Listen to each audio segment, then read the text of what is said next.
Fabrice Grosfilet. Et notre invité, c'est Bernard Clerfailly, ministre de l'Emploi, de la formation professionnelle, de la transition numérique, des pouvoirs locaux et même du bien-être animal. Bonjour Bernard Clerfailly. Bonjour. Le choix de Fabiola, c'est un choix d'ancien bourgmestre. C'est un choix de Scarbeck, c'est un petit groupe de Scarbeck. Ils ont fait un super chouette clip sur la commune. Et voilà, il faut soutenir les jeunes qui sont créatifs en région bruxelloise. Actiris, ça recevait trop d'argent la législature passée pour que vous décidiez de revoir les subventions à la baisse ? Non, il n'y a pas de jugement de valeur dans cela. Actiris avait des moyens mis à sa disposition pour soutenir la création d'emplois, la mise en stage, etc. Tous ces moyens n'étaient pas dépensés année après année parce qu'il n'y avait pas assez de demandes pour les utiliser.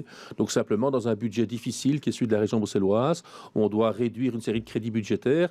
J'ai réduit des crédits, des sommes qui n'étaient pas dépensées. Autrement dit, il n'y a pas moins d'argent qu'avant pour soutenir 720 millions cette année contre 750 l'an dernier. Oui, mais je n'ai pas retiré des sommes qui étaient dépensées. J'ai retiré des sommes qui étaient proposées à la dépense, mais qui, année après année, ne parvenaient pas à être dépensées. Donc j'ai fait un acte de bonne gestion sans réduire d'un seul euro les moyens qui sont donnés à Actiris pour soutenir la création d'emplois. Ça veut dire qu'il n'y aura pas d'impact sur la politique d'activation ou les politiques menées par Actiris tout au long de l'année en faveur des demandeurs d'emploi. Dans le soir, vous êtes un tout petit peu plus critique quand même, parce que vous dites 720 millions pour 89 000 demandeurs d'emploi, ça fait 8 000 euros par demandeur d'emploi, c'est assez bien. Et puis vous signalez que Actiris doit devenir un meilleur partenaire des entreprises. C'est parce que ce n'était pas le cas jusqu'à présent ? Non, je dis deux choses. Je dis 720 millions, c'est un énorme budget dans le budget régional. C'est un gros montant qui est mis pour soutenir la création d'emplois, aider les demandeurs d'emploi à trouver du boulot, avoir des formations, trouver un stage, etc. Donc cet argent doit être géré de la meilleure manière possible, puisqu'on va parler tout à l'heure du budget qui est difficile en région bruxelloise. Donc tout doit être géré avec rigueur et efficacité. Et deux, ce que je dis aussi, c'est que ce qui est important en région bruxelloise, il y a énormément d'emplois. Chaque jour, il y a des centaines, des milliers d'offres d'emploi. Il faut que les employeurs en région bruxelloise aient plus le réflexe de s'adresser à Actiris. Et il faut qu'Actiris soit leur partenaire pour les aider à trouver les compétences, les demandeurs d'emploi qui répondent à leurs besoins, leur donner les formations dont ils ont besoin, les mettre en stage pour être sûr qu'ils ont les compétences requises. Et avec ce meilleur partenariat entre l'ensemble des employeurs et Actiris, on atteindra, je l'espère, un aussi bon résultat que par le passé, parce que j'ai confiance dans la capacité d'Actiris à faire ce travail. Mais là, ça fait plus de 5 ans que le chômage diminue en région bruxelloise. Ça veut dire quand même qu'Actiris a bien travaillé ou pas ? Oui, je pense que c'est une administration dynamique qui a bien travaillé, qui a reçu beaucoup de moyens, qui les a bien mis en œuvre. Le chômage a diminué et il doit continuer à diminuer. Et l'objectif maintenant, c'est qu'Actiris soit un vrai partenaire des employeurs pour que les demandeurs d'emploi trouvent du boulot à Bruxelles. Vous qui êtes le ministre de l'Emploi, qu'est-ce que vous demandez à Actiris dans les prochains mois ou prochaines années ? Qu'est-ce qui doit changer dans la manière de faire d'Actiris ? Eh bien, je viens de le dire, une des choses prioritaires, et concrètement, comment on fait pour se rapprocher des entreprises et mieux répondre à leurs demandes ou à leurs souhaits et faire en sorte que toutes les annonces passent bien par Actiris et pas par d'autres canaux ? En garantissant que lorsqu'une entreprise s'adresse à Actiris, elle trouve des demandeurs d'emploi, des candidats qui correspondent à sa demande. Et notamment, donc ça, c'est une question de formation, notamment. Qu'Actiris soit capable de définir les formations professionnelles, les formations qualifiantes avec le secteur professionnel qui permettent aux chercheurs d'emploi de trouver des demandeurs d'emploi qui ont les compétences requises. On a beaucoup de projets qui sont les pôles formation-emploi, qui sont des contrats qui seront signés entre l'autorité publique, Actiris, et les secteurs professionnels pour définir les formations qui conduisent à l'emploi. Et il y a des tonnes de secteurs aujourd'hui à Bruxelles où on demande des travailleurs. Dans le secteur du transport et de la logistique, dans le secteur de la construction. Et on sait qu'avec le changement climatique, tous les travaux d'isolation qu'on va faire aux maisons, la nouvelle manière d'habiter, d'occuper les bâtiments, on va avoir des tonnes d'emplois qui vont être créés dans le secteur. Il faut que par un meilleur travail, un meilleur partenariat entre le secteur privé professionnel et Actiris, on parvienne à amener à l'emploi beaucoup de jeunes bruxellois. Voilà, et ça, c'est Bruxelles Formation aussi qui devra faire sa part. Exactement. Dans la déclaration de politique régionale, il y a l'idée qu'on va tester des zones zéro chômeur. Donc c'est une expérience qui a déjà eu lieu en France.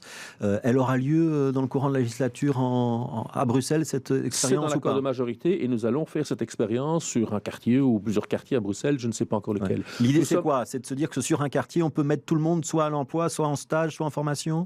Voilà, l'idée c'est de s'inspirer de ce qui se fait en France et l'expérience française est en cours, donc nous allons être très attentifs à l'évaluation, la première évaluation qui va avoir lieu dans les semaines qui viennent en France. Je me rendrai sur place s'il le faut, où on contactera les gens, les promoteurs de cette idée pour voir si ça fonctionne bien, qu'est-ce qui fonctionne bien, qu'est-ce qui fonctionne moins bien, combien ça coûte, combien de moyens nous devrons mettre pour mettre en œuvre cette expérience.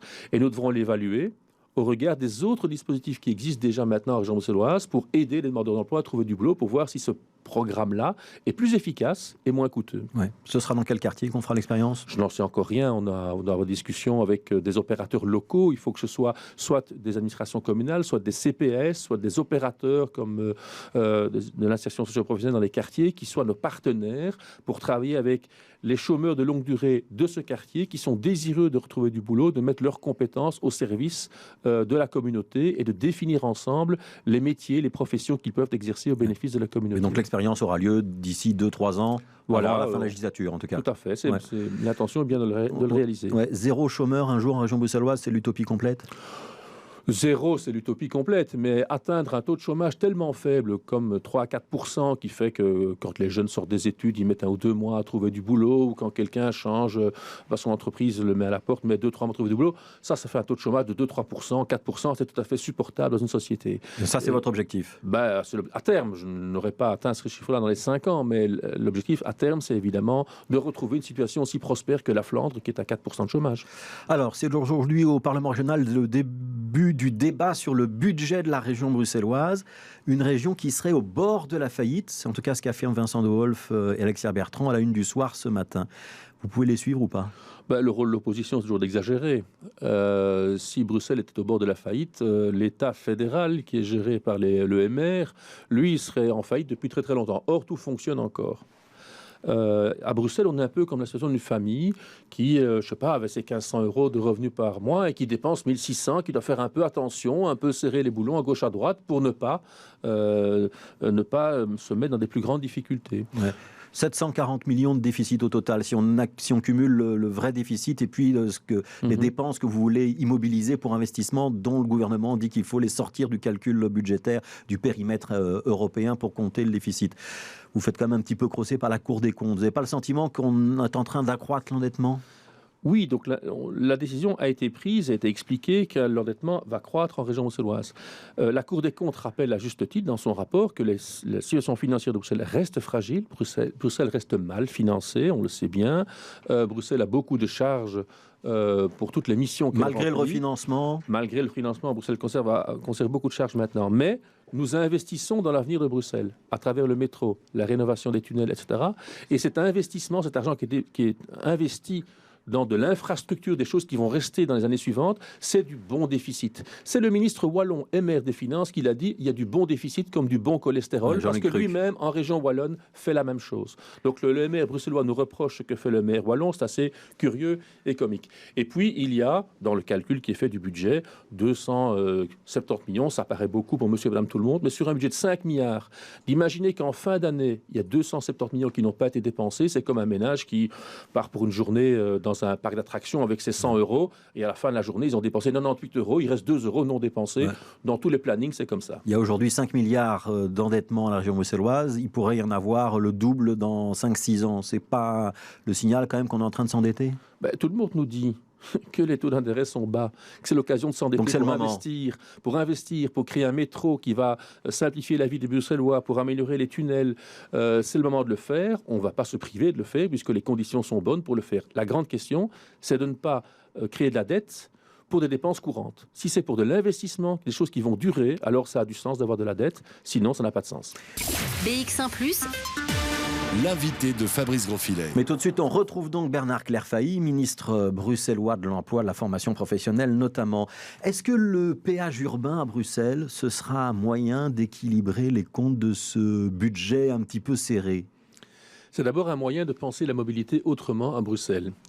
Aujourd'hui, il y a des embouteillages partout, des embouteillages de voitures le matin, mais aussi des embouteillages dans les bus, dans les métros, dans les trains le matin. Trouver une place dans son tram ou dans son bus, c'est l'heure de pointe aussi pour les usagers des transports en commun.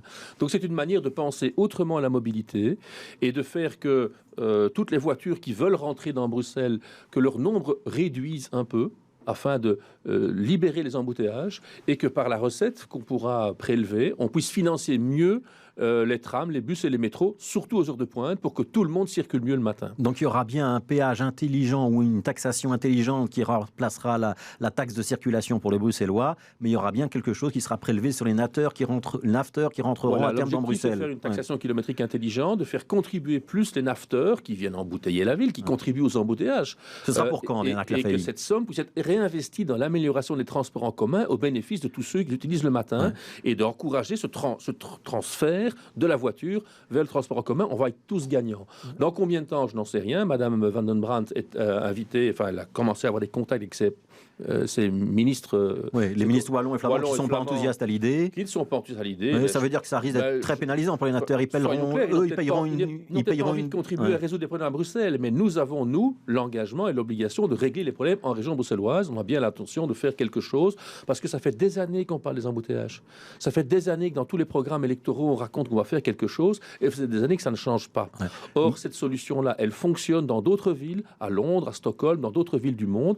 Il n'y a pas de raison qu'on ne puisse pas le tester et vérifier ses effets positifs en région bruxelloise. Et donc pour les Bruxellois, ça pourrait être neutre ou ça devra être neutre puisque ça compensera la taxe de circulation. Pour les Wallons ou pour les Flamands, s'il n'y a pas d'accord, ça va s'additionner à la taxe régionale qu'ils payent. Alors, c'est pas un combat entre les Wallons et les Flamands d'une part et les Bruxellois d'autre part. C'est pas ça le combat. C'est pas ça la bataille.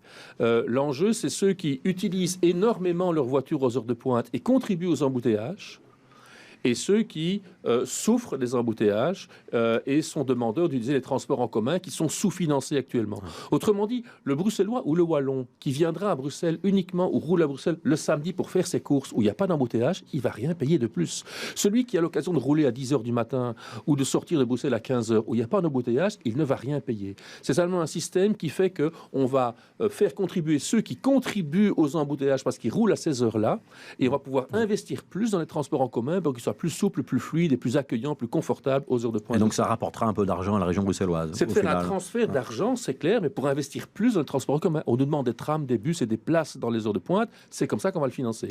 Les titres-services, ils vont rester tels quels ou il va falloir les réformer parce que ça coûte trop cher ? Alors, le système des titres de service qui a été transféré aux régions à la 6e réforme de l'État il y a 5 ans est un système qui coûte de plus en plus cher chaque année. Or, les régions ont reçu une dotation fixe du montant de 2014 et il nous coûte, en région bruxelloise, près de 15 millions de plus par an. Donc ce n'est pas tenable d'avoir un système qui coûte 15 millions de plus chaque année, comme cela. Qu'est-ce qu'on va faire ? On va augmenter le prix du chèque ? Il y a une 7e réforme de l'État et l'État fédéral qui profite des recettes des titres-services, parce que les gens qui sont mis au travail grâce à cela cotisent à la sécurité sociale, payent des impôts, et ça va dans les poches de l'État. Et la région est la seule à payer le système. Et les 3 régions, entre guillemets, perdent un système. Dans une 7e réforme de l'État, on pourrait repenser le système au bénéfice des régions pour le maintenir tel quel. Si ce n'est pas le cas. Soit ce n'est pas possible. Il faut, comme d'autres régions, la région wallonne flamande l'ont fait également, peut-être revoir certains des éléments, peut-être le prix, peut-être le nombre que l'on peut acheter par personne. Aujourd'hui, c'est 9 € un chèque. Donc, ce n'est pas impossible que ces éléments-là changent. Nous sommes en train de travailler sur une réforme la plus acceptable possible pour les Bruxellois, mais qui maintiennent ce système sans qu'il crée un déficit pour la région bruxelloise. Et là encore, cette réforme des titres-services, elle interviendra quand l'année prochaine ? Très rapidement, au début de l'année. Nous sommes en train d'y travailler activement, mais elle arrivera en 2020, certainement. Elle sera appliquée en 2020 ou en 2021 ? Écoutez, dès qu'elle sera décidée, elle sera mise en œuvre aussi rapidement que possible. Une toute dernière question, Bernard Clafailly. Est-ce qu'on peut garder les tarifs actuels de la STIB, même si on propose la gratuité au moins de 25 ans, plus de 65 ans, ou est-ce qu'il va falloir augmenter le prix du ticket ? On a entendu tout et son inverse depuis une semaine là-dessus. Moi, comme tout le monde, je rêve que tout soit gratuit. Quand je vais au restaurant, ça doit être gratuit. Quand je vais en vacances, ça doit être gratuit, etc. On est habitué à cette gratuité. La question principale de la STIB, c'est le service. Est-ce qu'il y a assez de trams, de bus, de places au moment où je le veux ? Si pour ça, il faut que tout le monde contribue un peu plus, c'est légitime. Ce qui est important, c'est que ceux qui n'ont pas les moyens conservent les tarifs sociaux ou les tarifs réduits que l'on accorde ou les tarifs gratuits qu'on peut accorder soit aux seniors, soit aux jeunes pour qu'ils prennent l'habitude de prendre les transports en commun. Si j'ai bien compris votre réponse, il y aura une augmentation des tarifs de la STIB. Donc il n'est pas illégitime qu'il y ait une augmentation des tarifs. Si c'est pour améliorer le service, c'est absolument nécessaire. S'il n'y a pas d'augmentation et que le service n'augmente pas, tout le monde est perdant. Ça ne sert à rien de Vous en avez discuté au gouvernement bruxellois ou pas de ça ? Il y a une volonté d'entendre les demandes de la STIB, mais c'est une vision globale de l'amélioration de l'offre de la STIB qui doit être prise en compte, et le tarif n'est qu'un élément dans cette question. On a entendu des parlementaires socialistes dire « Nous, pas question qu'on augmente les tarifs de la STIB ». Des parlementaires socialistes ont dit ça. Ils peuvent le dire, mais la question est celle du service. Moi, j'entends beaucoup de gens qui se plaignent qu'il n'y ait pas des bus en plus. Mais donc là, vous trams nous en dites plus. c'est pas impossible qu'il y ait une augmentation. Donc, moi, je On dis, est bien c'est pas d'accord qu'il y a un impossible. Je débat dis au sein du je gouvernement dis, bruxellois un des là-dessus. éléments, le prix. Il n'y a pas que le prix. Il y a le service et la qualité de service. Et beaucoup de gens demandent le service même pour un prix légèrement plus faible, plus élevé. C'est comme quand on va au restaurant ou quand on va quelque part. Si on ne paye pas le prix, ben, on n'a pas la qualité.